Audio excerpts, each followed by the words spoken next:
Hello friends, welcome back to my channel. Beri hantai kisah tentang boy surprise dari ni dong tam ko forengan janki zaiki zaya potoni size ko hai mabari komainyo size janki reduce janki file size biko mabari reduce kalamun tam dari ni jong step by step forengan aksina. Okay, mana na bumla biko minchina jeng takai jebot important. Janki zai janki potoni janki KB size by MB size biko mabari komayo janki MB ni prai KB yo mabari lango. Apa janki jenaba for example हमना लादे नोंथांनि फट'आ janki 20 MB बा 100 MB बा 200 MB बे 200 MB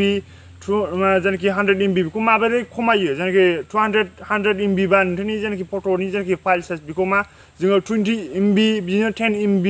बा 100 KB बा 200 KB बिदियाव जानकि माबोरै रिडिउस खालाम बेबायदि जानकि फट'नि साइजखौ माबोरै खमायो जानकि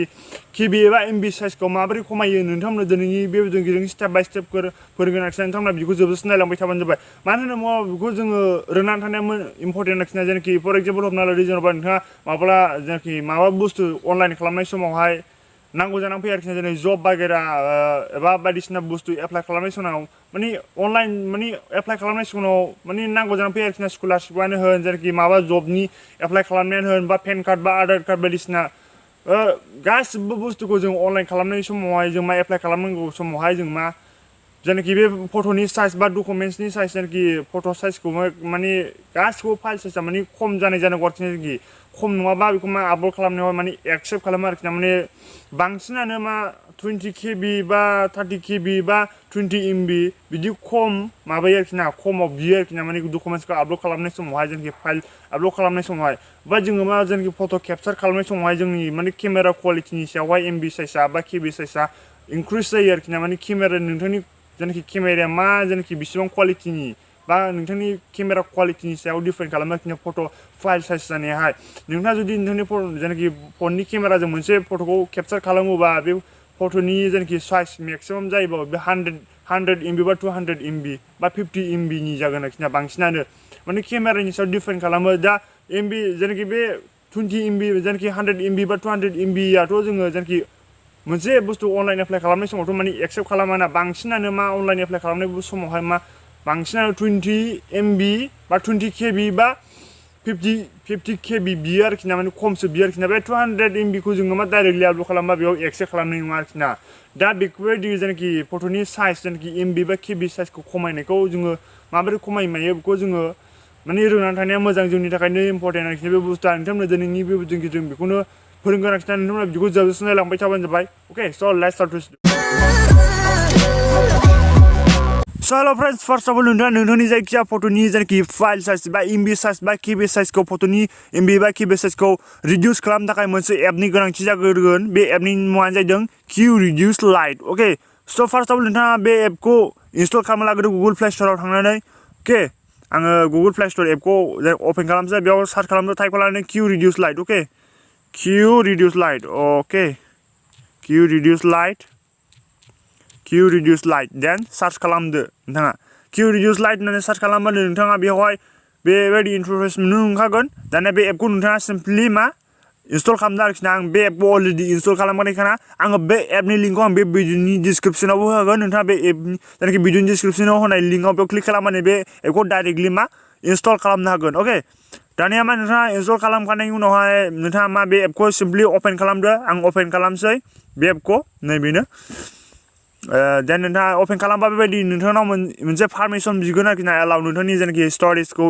एक्सेस खालामनो थाखाय ओके मिडिया ब्राउजारखौ एक्सेस खालामनो थाखाय नोंथाङा बेयाव पारमिसन होबानो जाबाय सिम्पलि देन नोंथाङा बे गोजौआव नुदोंना सुस फट' बे सुस फट'आव क्लिक खालामदो बे सुस फट'आव क्लिक खालामबानो नोंथांनि गेलारियाव जेसेबांखि फट' दं बे अपेन जाजोबगोन आरोखि ना आं दहाय क्लिक खालामदों मोनसे फट' दं बेखौ आं अपेन खालामसै बेनो आङो अपेन खालामसै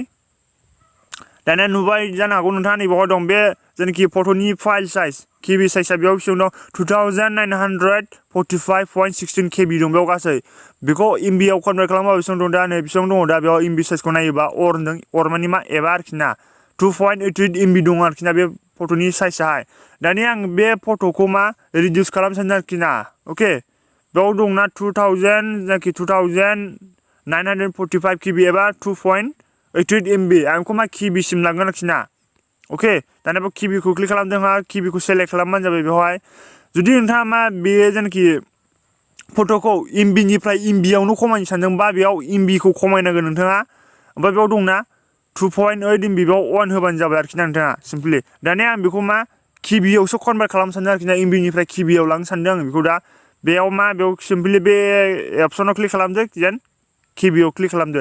नोंथाङा बेसेबां KB-सिम लांनो सानदों आं बेयाव सेलेक्ट खालामसै 100 नोंथांनो बेसेबां KB-खौ नांगौ बेयाव जास्ट सिम्पलि टाइप खालामबानो जाबाय बेयाव 100 KB नांगौ आंनो अके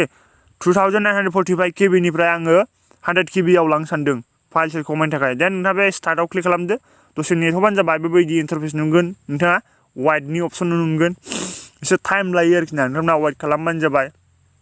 एसे टाइम लाखायो बे माने जानायावहाय थ' फ्रेन्ड्स दा आंनि जेनाखि फाइला बे जाबाय आरोखि ना नायबानो जाबाय complete file size 96.89 MB KB आरोखि ना एबा 0.09 MB बेयाव बेसेबां देखायदों 96 MB दा होमबाबो बे माबायावनो थाहैबाय आरोखि ना 100आवनो थाहैबाय बियो नोंथांमोना आंनि गेलारिखौ अपेन खालामना खोन्थानोसै दानिहाय आं नोंथांमोननो खोन्थानि आरोखि ना र' अपेन खालामना खोन्थानि आं नोंथांमोननो नै बेनो आं दासो रिडिउस खालामनायाहाय बेनो नै आं नोंथांमोननो फाइल साइजखौ खोन्थानि 97 KB-आव थांबाय आरोखि ना बियो मिथिबाय 97 KB नै बिदिनो बेबायदिनो खमायनो हागोन आरोखि ना नोंथांनो बेसेबां KB नांगौ डाइरेक्टलि बाव माबानो हागोन नोंथांमोना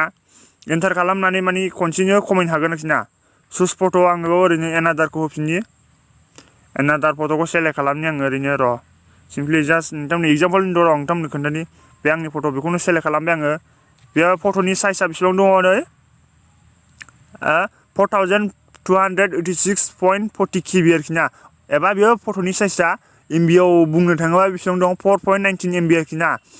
दा आङो मा जेनाखि बे फट'खौ MB-खौनो MB-निफ्राय माने MB-आवनो खमायनो सानदोंना नोंथाङा होमबा बेयाव मा खालामदो नै बेयाव अपसन दं ना KB लिरनाय बेयाव बे एर'आव क्लिक खालामदो जेन MB-आव सेलेक्ट खालामदो माने आं बेखौ MB-खौ माने MB-आवनो खमायनो सानदों आरोखि ना 4 MB नालाय आं बेखौ मा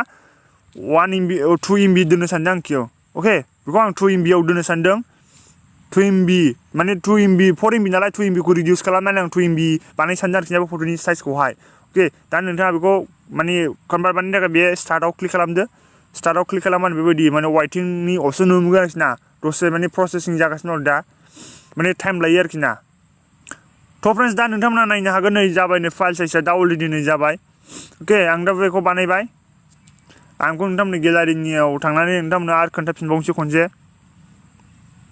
नै बेनो देन आं बिनि फाइल साइजखौ डिटेल्सखौ खोन्थानो सानदों नै नायबानो जाबाय 2.9 MB आरोखि ना 2.9 MB लागौ माने 2 MB-आनो जाहैखाबाय आरोखि ना एखे बाथ्रा स' बेबायदियैनो नोंथांमोना माने जेनाखि जायखिजाया फट'नि साइजखौ माने रिडिउस खालामनो हागोन आरोखि ना अके बेबायदिनो आरोखि ना जोबोर सिम्पोल एप बियो नोंथांमोना बेखौ MB-निफ्राय KB-आव लांनो सानदोंबा जेनाखि 1000 बेयाव बेसेबां दंमोन नै मेन फाइल साइजआ हाबाय 4286.40 KB एबा MB-आव बुंनो थाङोबा 4.19 MB दा बेबायदिनो माने रिडिउस खालामनो हागोन आरोखि ना नोंथांमोना बेबायदि जायखिजाया फाइलनि जायखि साइजखौबो माने MB साइज बा KB साइजखौ जायखिजाया फट'नि MB साइज बा KB साइजखौ बिदिनो खमायनो हागोन आरोखि ना खमायना लानो हागोन नोंथांमोना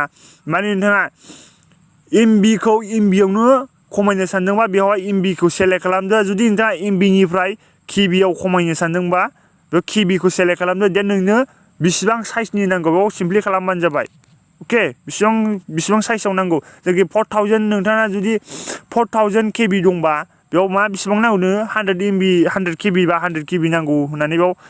टाइप खालामदो देन नोंथाङा बे स्टार्टआव क्लिक खालामदो होनबानो जाबाय आरोखि ना बेबायदिनो नोंथांमोना मा खालामनो हागोन माने रिडिउस खालामनो हागोन आरोखि ना फाइल साइजखौ बिदिनो खमायनो हागोन